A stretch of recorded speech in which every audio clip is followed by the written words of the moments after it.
Picture this. It's March 1942. You're sitting on a Florida beach enjoying the sunshine, and suddenly a massive explosion lights up the ocean just a few miles offshore. A cargo ship is sinking, right there, where you can see it. German submarines are hunting American ships within sight of our own coastline, and most people have no idea it's happening. In the first 6 months of 1942, over 400 Allied ships went down along the American East Coast. That's more than 2 ships every single day.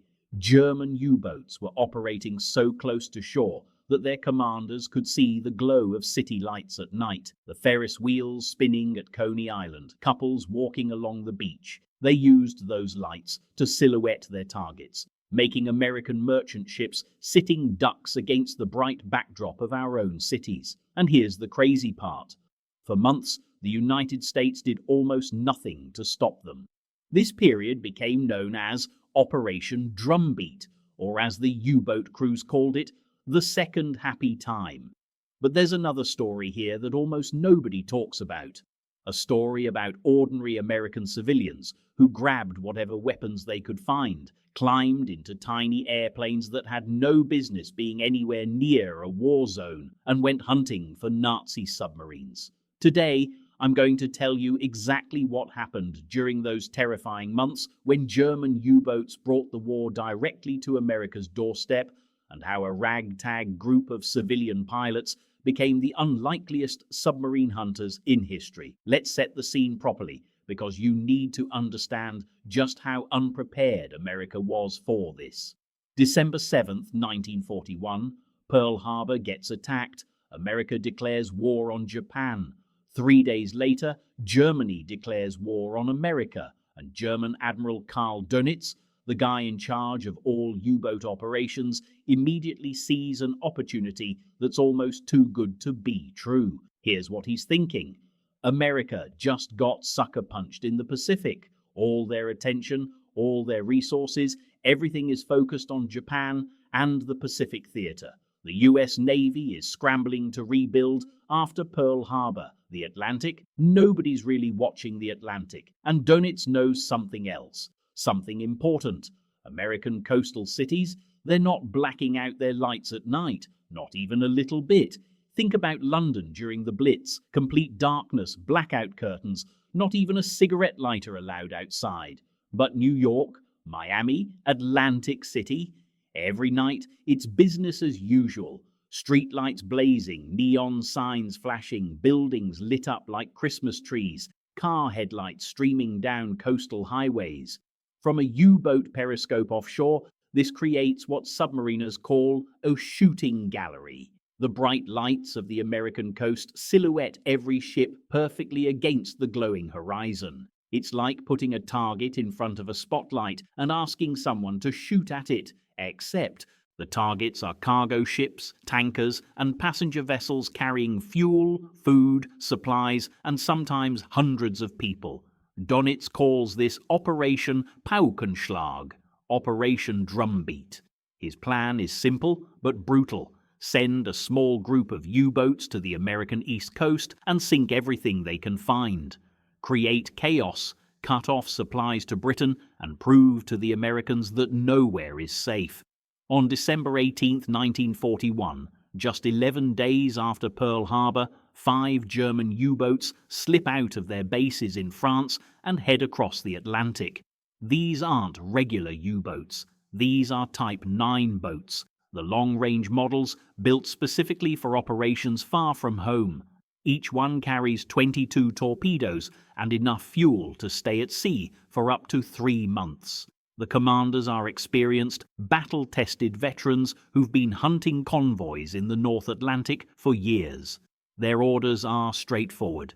Get to the American coast, spread out from New England down to Cape Hatteras, and start sinking ships. No restrictions, no limitations, sink everything you can find. But here's where it gets interesting.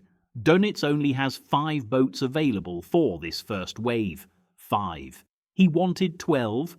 He begged the German High Command for more boats, but they said no. Hitler is focused on other things. 5 boats is all Dönitz gets to attack the entire east coast of the United States. You know what Dönitz said when he found out? He said sending just 5 boats to America was like sending a few drops of water into the desert. He thought it wouldn't be enough to make a real impact. He was wrong, spectacularly wrong, because what he didn't realize was just how completely unprepared the American defenses were. It wasn't just that America was unprepared. It was that the people in charge refused to believe it was even a problem. The commander of the eastern sea frontier, the naval district responsible for defending the east coast, was a guy named Vice Admiral Adolphus Andrews. And when intelligence reports started coming in about U-boats heading toward America, Andrews didn't have much to work with. His fleet consisted of 3 old Coast Guard cutters, a couple of wooden-hulled patrol boats from World War I, and a handful of civilian yachts that had been pressed into service. That's it. No destroyers, no submarine chasers, nothing modern, nothing fast, nothing that could actually fight a U-boat. The British tried to warn us. They'd been fighting U-boats for over 2 years. They knew how bad this could get.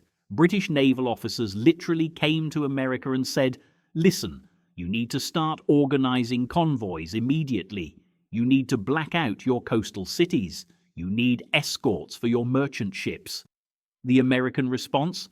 "We'll handle it our way." Convoys? Too complicated. Blackouts? Bad for morale, bad for business. Let the Navy figure something out. Except the Navy couldn't figure anything out because they didn't have any ships to work with. So when those first 5 U-boats arrived off the American coast in early January 1942, they found something that German submarine commanders would later describe as paradise. Ships sailing alone, fully lit at night, following predictable routes. No escorts, no air patrols, no submarine nets, no minefields, nothing. One U-boat commander, Reinhard Hardigan, aboard U-123, couldn't believe what he was seeing. He surfaced at night just off New York City. He could see the city skyline, the Statue of Liberty, the lights of Broadway, and silhouetted against all those lights were cargo ships and tankers sailing along completely unprotected. He later wrote in his log, "It is like being at a shooting gallery at a county fair." Another commander said it was so easy that he felt sorry for the merchant sailors. They didn't stand a chance, and they didn't.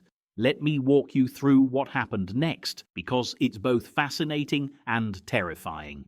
January the 13th, 1942, just after midnight, a British passenger ship called the Cyclops is steaming along about 300 miles southeast of Cape Cod. The passengers are mostly civilians. Some are trying to sleep, others are in the lounge playing cards, reading. The ship is blacked out. The British learned that lesson the hard way, but it doesn't matter. U-123, Hardigan's boat, spots the ship on radar. He maneuvers into position. 1 torpedo, direct hit. The Cyclops goes down in less than 10 minutes. 97 people die. Only a handful survive in the freezing January water. That's the first American casualty of Operation Drumbeat. But it's just the beginning. 3 days later, Hardigan is off Long Island. He surfaces his boat at night and literally watches the traffic going by on the shore road. He can see car headlights, he can see buildings. And then he spots a tanker, the Norness, heading south toward New York, lit up like a cruise ship. 1 torpedo. The tanker bursts into flames. The crew abandons ship. Hardigan surfaces completely, not worried at all about being spotted, and watches the tanker burn. He waits until morning, then finishes it off with gunfire from his deck gun. Think about that. A German submarine commander is so confident, so certain that nobody's coming to stop him, that he surfaces his boat in broad daylight just off Long Island and shells a burning tanker with his deck gun, in sight of the shore. People on the beach watched this happen. They saw the smoke, they saw the flames, they saw lifeboats rowing toward shore, and there was nothing anyone could do about it. Over the next 2 weeks, Hardigan alone sinks 9 ships. 9. 1 submarine, 9 kills. But he's not alone anymore. The other 4 U-boats from the first wave have spread out along the coast. U-66 is working off Cape Hatteras in North Carolina. U-125 is hunting near New Jersey. U-130 is in the shipping lanes off Cape Cod. U-109 is roaming up and down looking for targets, and they're finding targets everywhere. January 19th, SS Alan Jackson, a tanker carrying 72,000 barrels of crude oil, torpedoed off North Carolina. The ship breaks in half. The oil ignites. 22 crew members burn to death. People on the beaches at Cape Hatteras can see the flames from 30 miles away. January the 24th, SS Malay torpedoed off the coast of Virginia.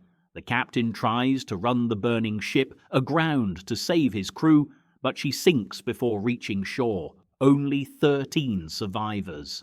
January the 25th, SS Venor torpedoed off North Carolina. The crew abandoned ship successfully, but then U-boat commander watches through his periscope as the empty ship refuses to sink. He surfaces and uses his deck gun to finish the job. In broad daylight, nobody stops him. This keeps happening, day after day, night after night. Ships burning, exploding, sinking, bodies washing up on beaches, oil slicks stretching for miles, wreckage floating in the shipping lanes. And here's the thing that makes it even worse. Most of these attacks happen at night, when ships are silhouetted against the bright lights of coastal cities. The U-boat commanders would position themselves offshore, with the coast at their backs. The lights from Miami, Atlantic City, New York would create this perfect backdrop, and any ship passing between the U-boat and the shore would be perfectly visible. One U-boat commander said he didn't even need to use his periscope during approaches. He could identify ship types by their silhouettes from miles away just because the coastal lights were so bright. The American military knew this was a problem. Everyone knew it was a problem. But getting cities to agree to blackouts, nearly impossible. Business owners complained it would hurt tourism. Hotel owners said guests wanted to see the ocean at night. City officials worried about traffic accidents if streetlights were turned off. The Coast Guard tried to implement voluntary dime outs, not total darkness, just reduced lighting, but most places ignored it. Miami Beach was the worst. The hotels absolutely refused to turn off their lights. They said it would ruin the tourist season. So night after night, Miami Beach stayed lit up like a carnival. And night after night, U-boats sat offshore and used those lights to target ships. One U-boat commander specifically mentioned in his war diary that he was using the Ferris wheel at Coney Island as a navigation landmark. That's how bright and visible everything was. By the end of January 1942, those first 5 U-boats had sunk 25 ships. 25 ships in less than 3 weeks. Over 200 sailors and passengers dead.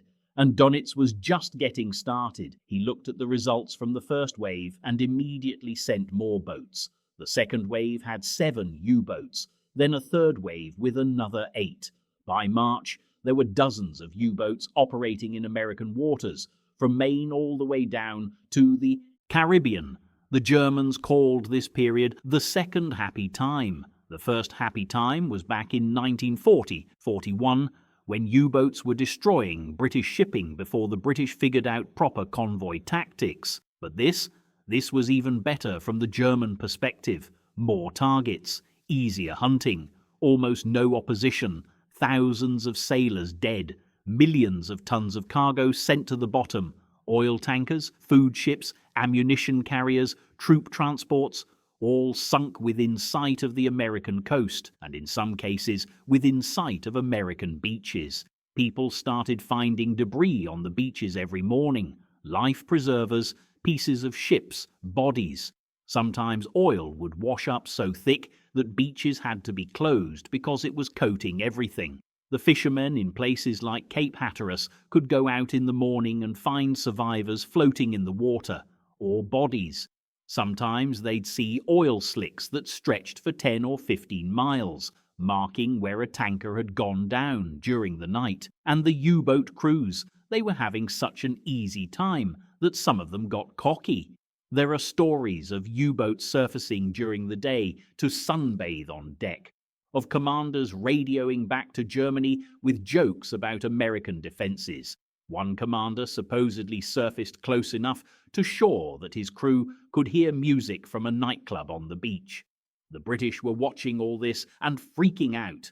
They were fighting for their lives in the Atlantic, trying to get supplies across to England, and the Americans were letting U-boats run wild just off their coast.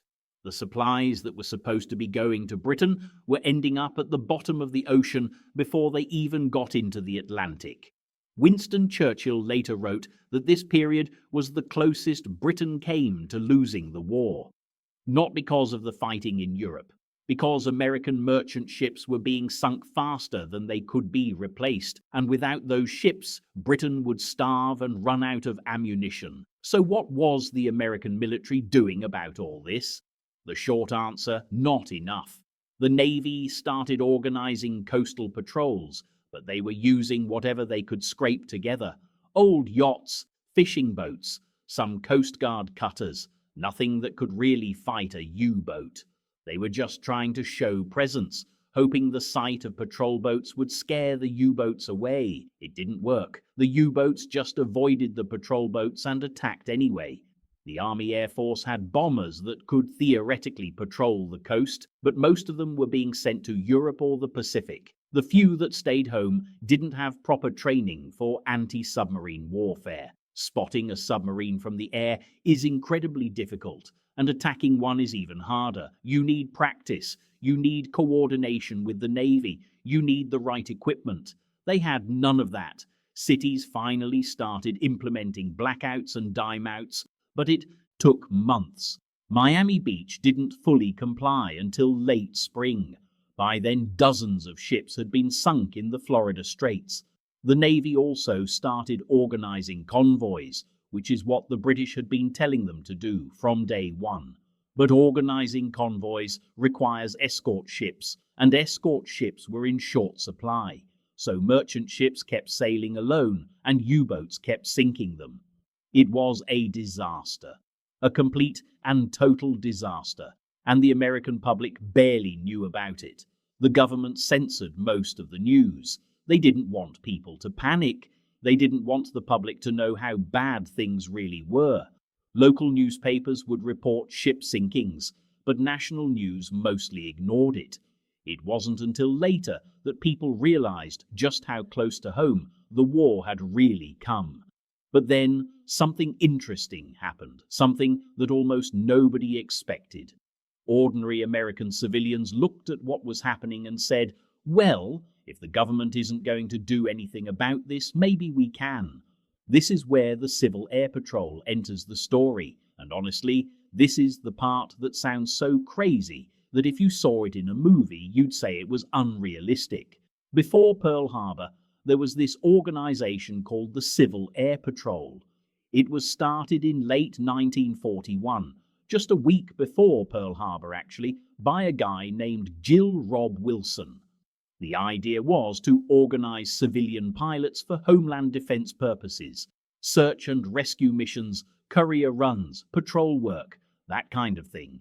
These weren't military pilots. These were regular people who happened to know how to fly. Businessmen, farmers, flight instructors, crop dusters, rich guys with personal airplanes, anyone with a pilot's license could join. After Pearl Harbor, the Civil Air Patrol suddenly became a lot more interesting to the military.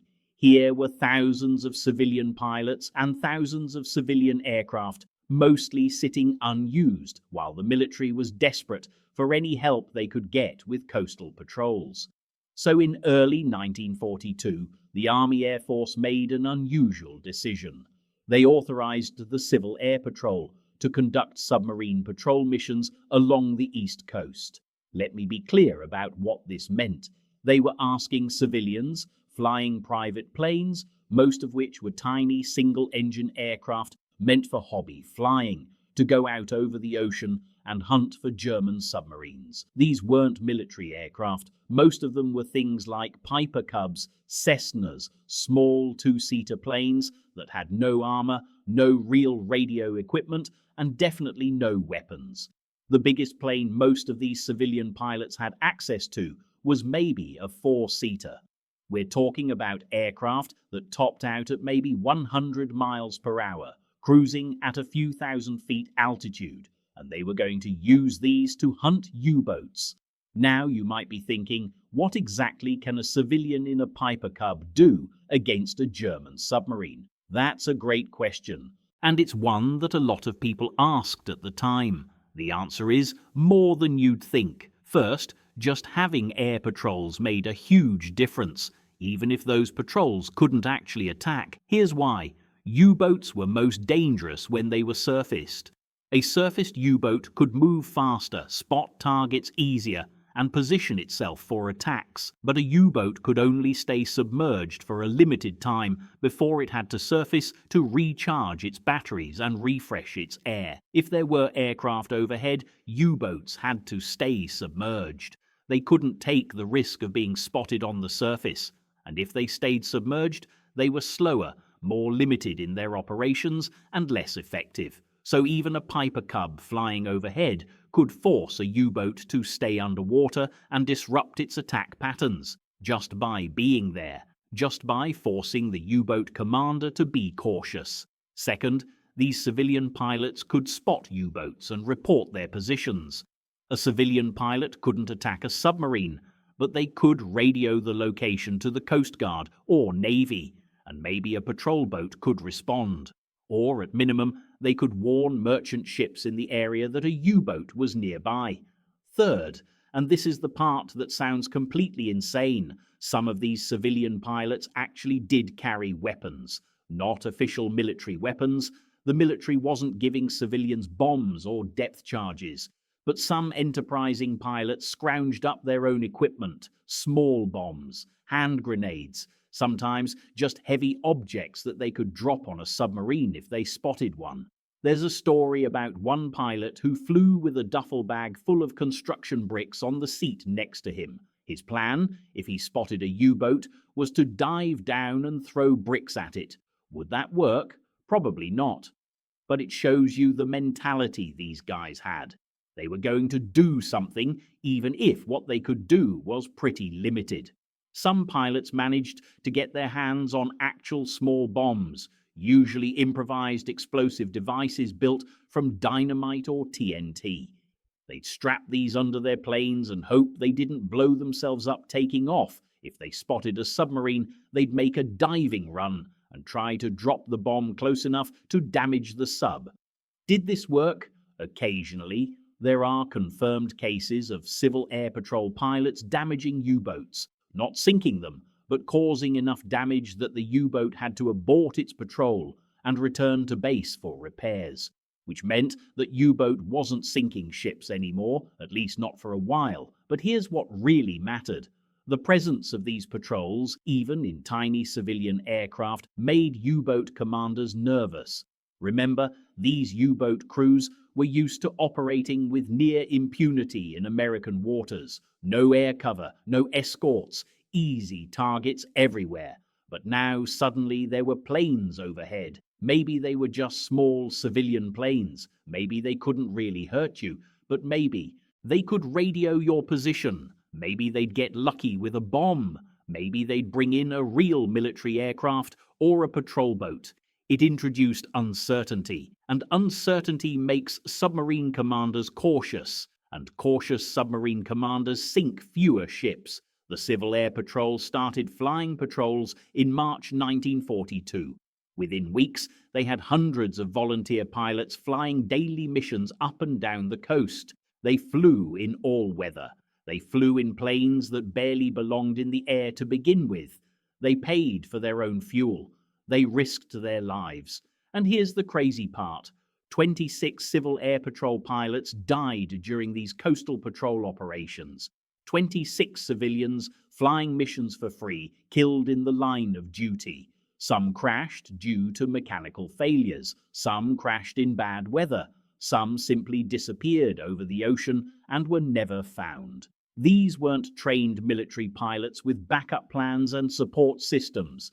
These were regular people who decided that someone needed to do something, so they were going to do it. There's a specific incident I want to tell you about because it perfectly captures how wild this whole situation was. In July 1942, a Civil Air Patrol pilot named Charles Bear was flying patrol off Cape Canaveral in Florida. He was flying a Grumman Widgeon, which was a small amphibious plane, basically a civilian seaplane. Bear had managed to get his hands on two small bombs.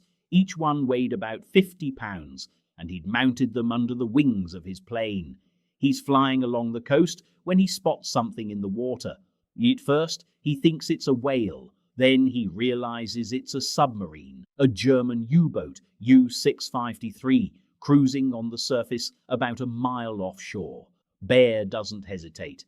He dives towards the submarine and releases both bombs. The U-boat crash dives, trying to get underwater before the bombs hit. Bear's bombs miss the submarine, but explode close enough that the U-boat crew feels the concussion inside the hull.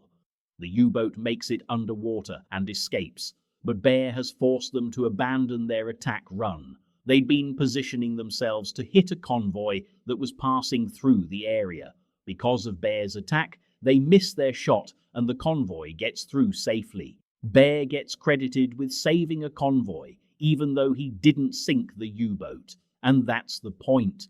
The goal wasn't always to sink submarines. The goal was to disrupt them, harass them, make their operations more difficult.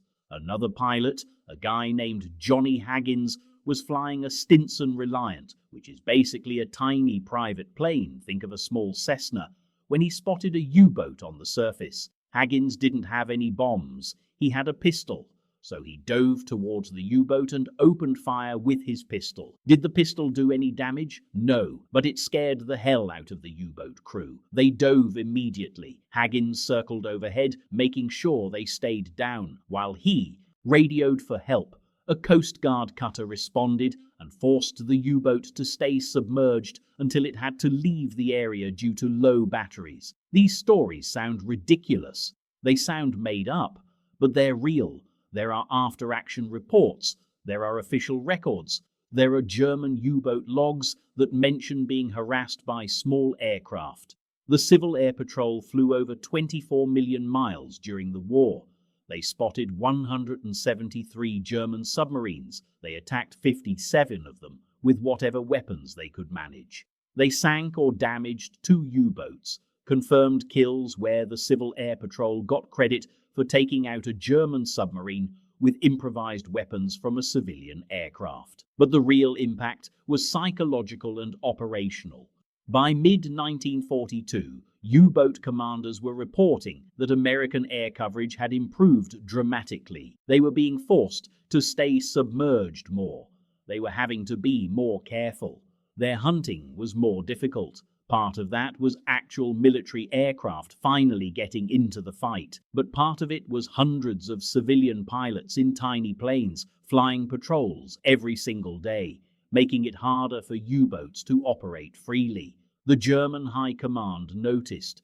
Dönitz started complaining in his reports that American coastal defenses had become unexpectedly effective. He started pulling U-boats back from the coast and repositioning them farther out in the Atlantic where air coverage was weaker.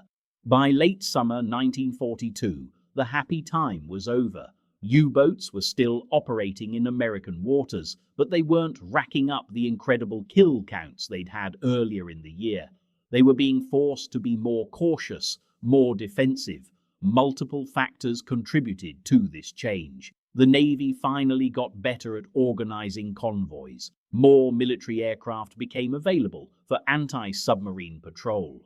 Better training, better equipment, better coordination. But the Civil Air Patrol's contribution was real and significant. At a time when the military was stretched thin and couldn't cover everything, civilians stepped up and filled the gap. They didn't have proper equipment. They weren't trained for combat. They were just people who saw a problem and decided to do something about it. So what's the final score? what really happened during those 6 months in 1942. The Germans sank over 400 Allied ships in American waters during the first half of 1942. That's roughly 2,000 sailors and passengers killed, millions of tons of cargo lost. Fuel, food, ammunition, raw materials, all sent to the bottom. But by midsummer, the tide had turned. The U-boats were driven away from the coast. American defenses got better. The merchant marine got better at defending themselves. And most importantly, the convoy system finally started working properly. The Civil Air Patrol continued flying patrols for the rest of the war. They flew search and rescue missions. They transported cargo. They towed targets for gunnery practice. They did courier runs. By the end of the war, they'd logged over 500,000 flight hours. 64 Civil Air Patrol members died during World War II. Not all of them on submarine patrol, but most of them doing something dangerous that the military needed done but didn't have the resources to do themselves. After the war, the Civil Air Patrol became an official auxiliary of the United States Air Force. It still exists today. It's still mostly civilian volunteers. They do search and rescue, disaster relief, aerospace education. If you've ever heard about Civil Air Patrol, that's where it came from. It started with civilians hunting submarines in Piper Cubs. As for the U-boat threat off the American coast, it never completely went away, but it never reached those early 1942 levels again. The Germans kept sending U-boats into American waters throughout the war, but they were hunted, harassed, and sunk with increasing effectiveness. By 1943, the Battle of the Atlantic had turned in favor of the Allies.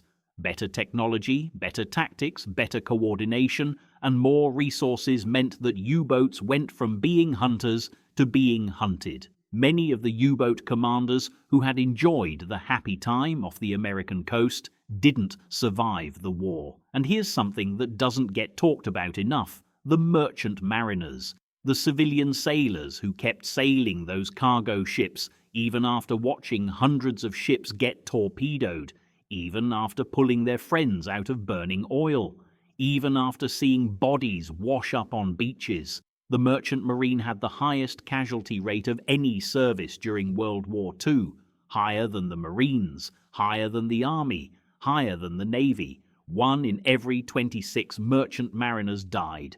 But they kept sailing, because without them the war effort collapses. No supplies to Britain, no supplies to the Pacific, no food, no fuel, no ammunition.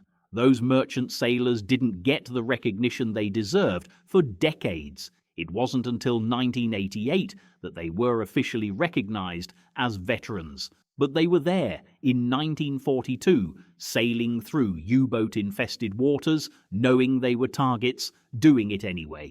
So that's the story. That's what happened when German U-boats came to America's doorstep and started sinking ships within sight of our beaches. It's a story about unpreparedness and complacency, about how quickly things can go wrong when you're not ready. But it's also a story about ordinary people stepping up when their country needed them. Those Civil Air Patrol pilots didn't have to volunteer. They could have said, "That's the military's job, not mine," but they didn't. They grabbed whatever planes and weapons they could find and went hunting for submarines because somebody needed to do it. And that made the difference, not because they sank hundreds of U-boats or won any major battles, but because they were there, flying patrol, forcing U-boats to be cautious, saving convoys, giving merchant sailors a chance to survive. The next time someone tells you that World War II was fought over there, remember this story. Remember that German submarines were sinking American ships off the coast of New York, New Jersey, Florida, and North Carolina. Remember that people on beaches could see ships burning on the horizon.